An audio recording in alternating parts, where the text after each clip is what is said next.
Township, so I would like to honor John. Our township is one of the biggest townships in the state. It's north of Buell and south of Buell. I'd like to congratulate the mayor because I read the article in the Minneapolis paper and I think that Duluth is really moving. Congratulations.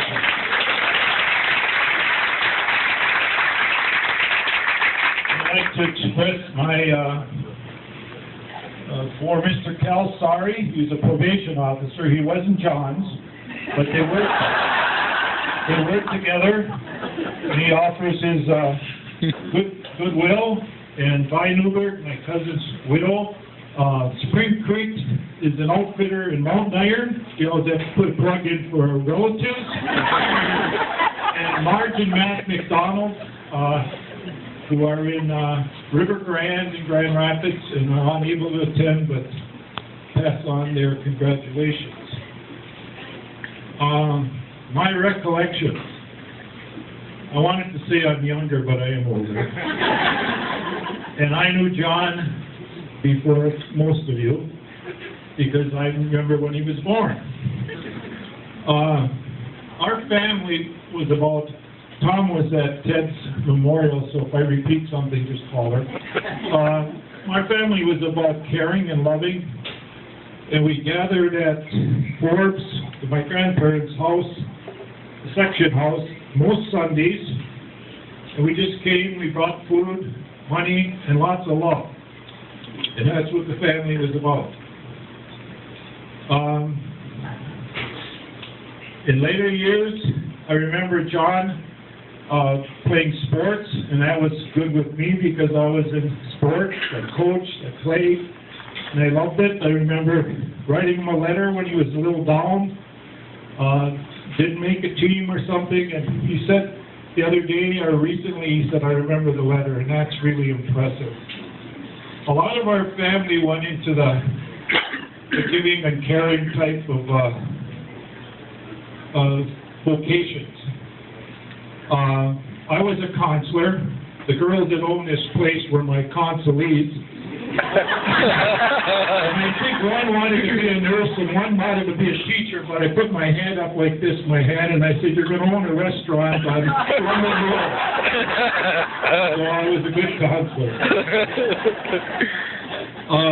When I was at the university, I was playing hockey, and Mariucci went to the Olympics, and Herb was out. So I was broke. We were on strike on the range, and John's parents took me in, and I thought that was fantastic. His father was just a fantastic man. He took me fishing and hunting. My father was an alcoholic who couldn't always be with me, so Uncle Jim took his place.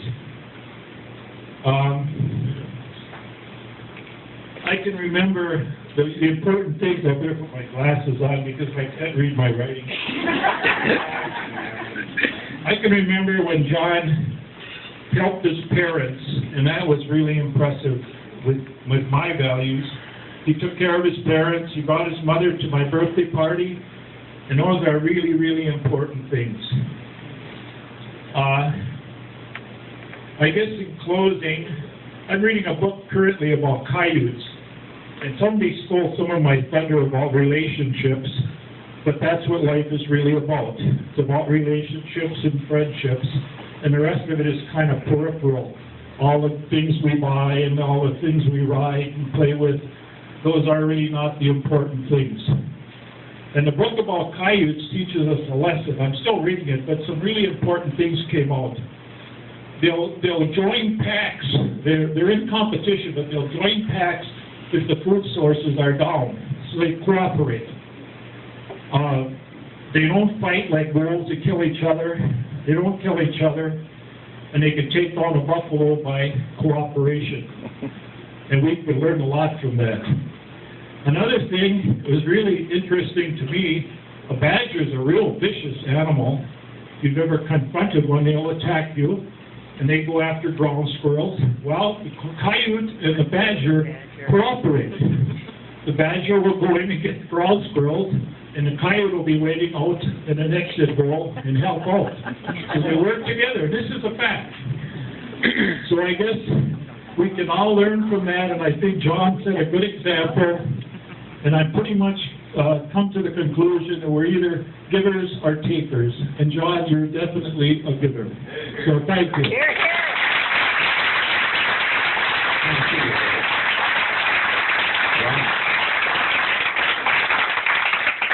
Love it when the family delivers like that. And I love that story. A lot to be said about cooperation